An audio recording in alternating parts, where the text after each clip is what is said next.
In this video, we're going to take a look at Organic Studio's Barkley's Blue Teal. Let's jump straight to the end with my opinion.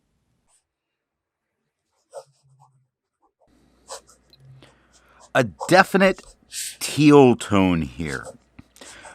On fountain pen friendly paper, it's beautiful. Dark with great shading. On non-fountain pen paper, it's quite a bit lighter and can appear just green.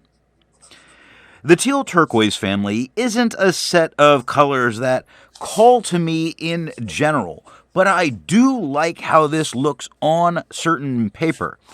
If I used Clairfontaine exclusively, I'd be all over this ink. When we get to that one, it is absolutely gorgeous to look at. And again, if I was on that paper all the time, I would be all over this ink. This one could change my mind on teals.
I like to change things up by using a different pen each day. Today that pen is a Pelikan M805 with a broad nib. It's inked up, used for a day, and used to take the notes for this video. To see how I arrived at that opinion, let's take a look at the first writing sample done on Clairfontaine.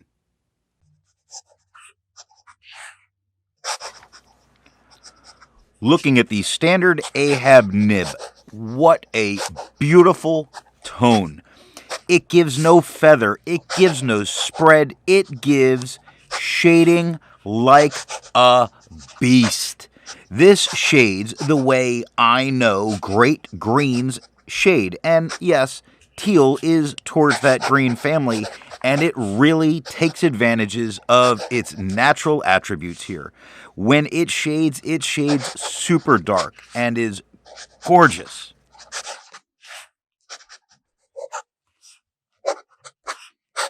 Looking at the gold nib, we see that it's largely the same tone that we had in the standard AmPad nib. It's not feathering, it's not spreading, it is still giving that amazing and gorgeous shading. When I see some very nice tone on the page and then it gets super dark in some areas with the shading, I love that. Look at what happens in the word those. Super dark, right into green. Nice.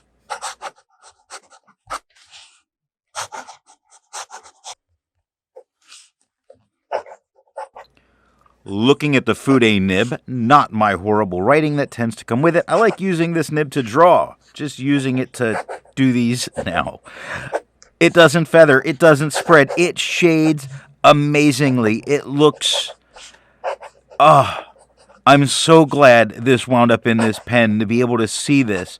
This is so satisfying. There's not much that can be said for it other than just wow.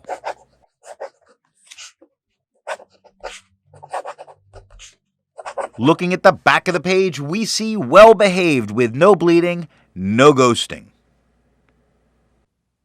To have a range of experience with this ink, all of the writing samples are done with a Noodler's Ahab with an extra fine nib.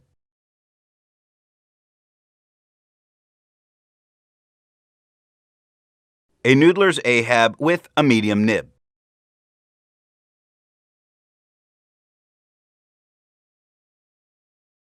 A Noodler's Ahab with a 1.1 stub nib.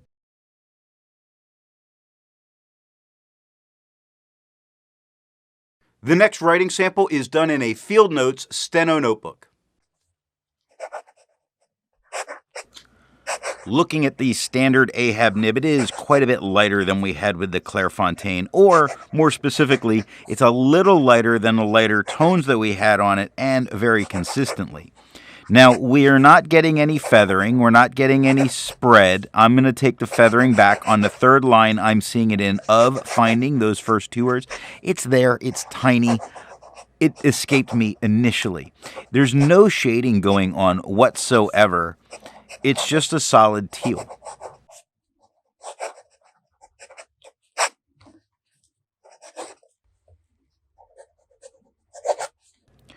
Looking at the gold nib, it looks just the tiniest bit darker than we had with the standard nib. It does have the same tiny feathers over it. It's not spreading. It is shading. You're going to see it entitled on the third line, metaphysics on the fourth line, mathematics on the fourth line, ridiculously on the fifth. That's right. It's shading here.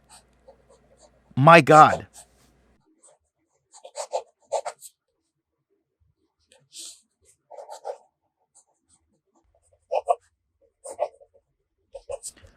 Looking at the Fude nib, it is much darker than we had with either the gold or the standard. It's largely giving us the lighter tones from the Fude on the Clairfontaine. It is feathering, it is spreading, it is not shading. It's really, I don't think this looks especially good here like this.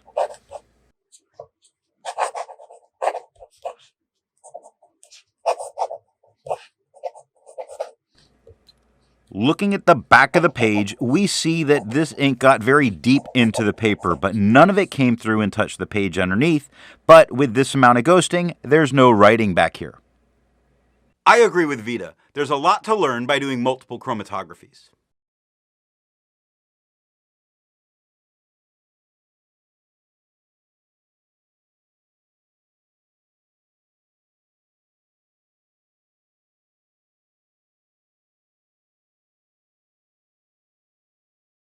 The next writing sample is done in an AmPad Steno notebook.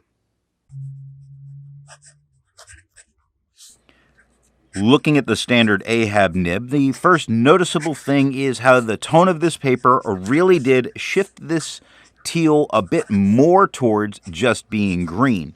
It's got the tiniest bit of feathering going on, really, really tiny, and not consistent. There's no spread.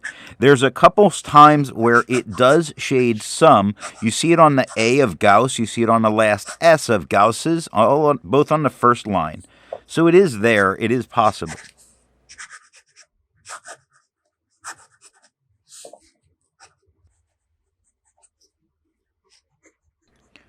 Looking at the gold nib, we get roughly the same tone as the standard Ahab nib. Tiny feathers, just like before. No spread, just like before. I think the shading here is coming out quite a bit better. We get a lot more of the darker letters. The first T in attempted, the last T in attempted, the D in weed, the T in out. It's really very nice. It's a great peppering of color throughout.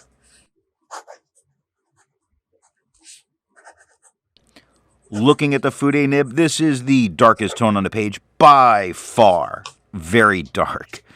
Very green. Also, really not seeing it as a teal here. Yes, it feathers. Yes, it spreads. Both of those are kind of expected in this situation. No, it does not shade, but then I can't help but be drawn to the R of Boutrard on the second line, or where the Y and of by and L of Alfred cross, it gets darker. There's a couple spots it could maybe be shading. Looking at the back of the page, you see that the ink got deep into the paper, but none of this came through and touched the page underneath. It would just stop you from being able to write on the back of the page. Resistance tests are done to see how this ink can be expected to perform on the page, and more importantly, how hard it may be to clean from your pen. This smear is allowed to dry for 3 days before testing it.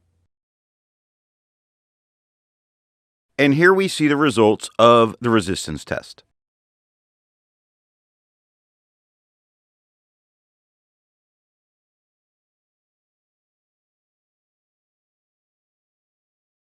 The next writing sample is done in a National Steno notebook. Looking at the standard AHAB nib, back towards more of the teal than just green. The tone of the paper is affecting the tone of the ink we're seeing, just not as much as it was before.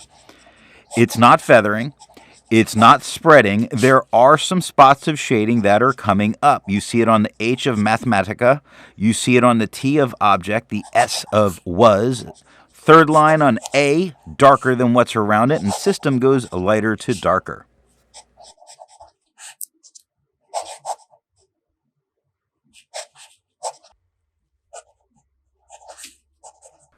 Looking at the gold nib, it largely looks around the same tone that we had with the standard AHAB nib. It's not feathering. It's not spreading. It is shading. It's shading much better than the standard nib did. Look at whole. First word. Light to dark to light to dark. Beautiful. Look at mathematics going lighter to darker to lighter to darker. Lighter and darker and constantly. And I love it.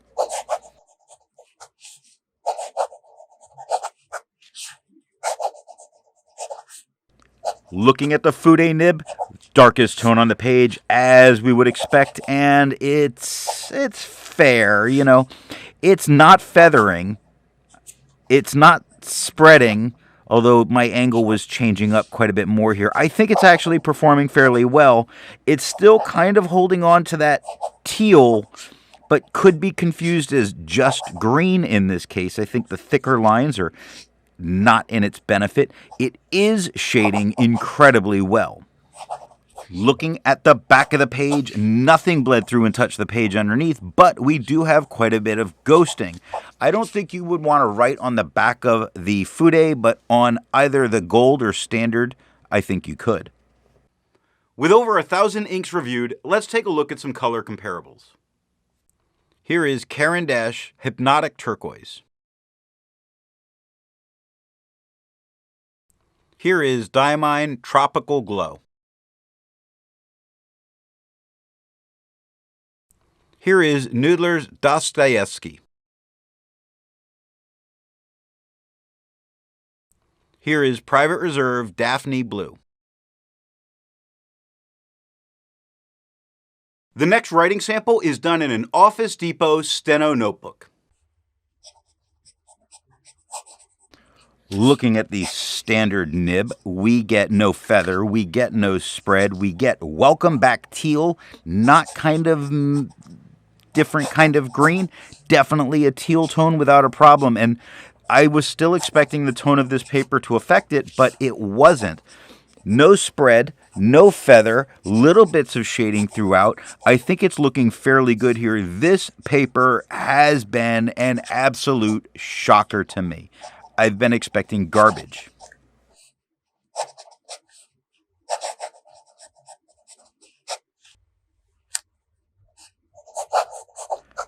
Looking at the gold nib, we get the same tone as the standard AHAB with no feather, no spread, better shading just like before, and I don't understand why, but it does seem to do that. Now, I've been doing this, and I know that these two should write very similar, but I've been doing this as a part of the rotation to see that difference between a steel and a gold nib.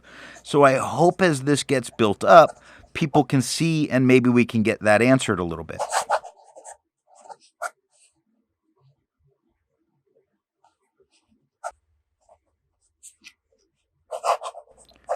Looking at the Fude nib, it is the darkest tone on the page.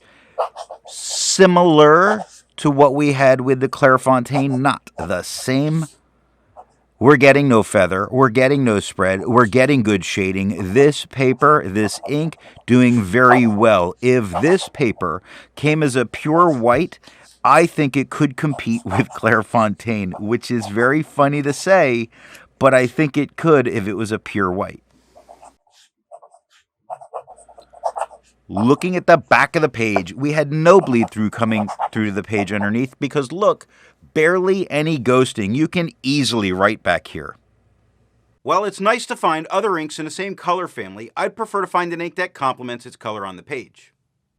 Here is an orange ink by Pilot, their Iroshizuku Fuyugaku, or Winter Persimmon. Here's a purple ink by Sailor, their Gentle Four Seasons Chushu. Here is a black ink by Caran d'Ache, Cosmic Black. Here is a red shimmering ink by Diamine, their Brandy Dazzle. The last writing sample is done on 20-pound copy paper. Looking at the standard nib. It's a strange kind of green that we're getting here. It's a tealy green. The paper's affecting the color. Yes, it feathers, of course. Don't be ridiculous. It spreads, of course. Don't be ridiculous. Does it shade? You're being ridiculous. No, it doesn't, because this is 20-pound copy paper, the one everyone likes to see.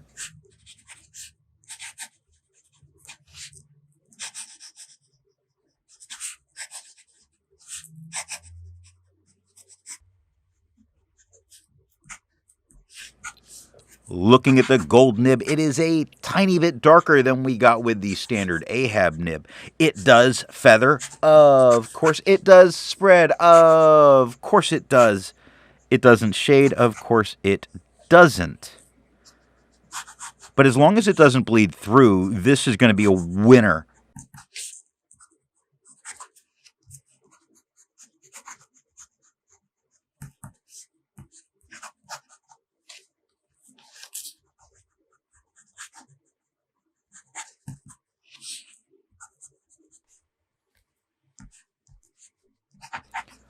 Looking at the Fude nib, it is green. Not so much teal, but it's green. It does feather, it does spread, it does not shade. I am so looking forward to the back of this to find out if this bleeds through, because I think this ink is about to be a big-time winner. Looking at the back of the page, that is the one dot that touched the page underneath from the Fude nib. So newsflash, don't use a Fude nib on 20-pound copy paper. Otherwise, you can't write on the back of the page because of the extreme show-through. So what nib and pen do I think is going to give the best writing experience with this ink?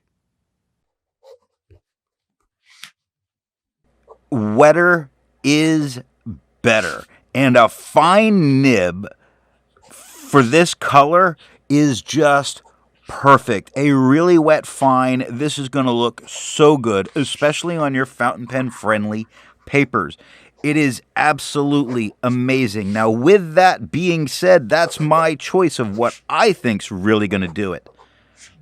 But I think you probably could put this in just about any pen.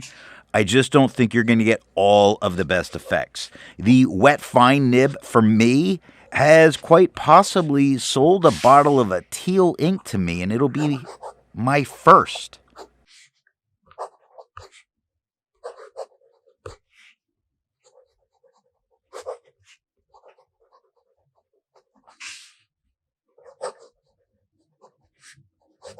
I hope you got something out of this video, and if you want to support the channel, you can over on Patreon. Thanks for watching.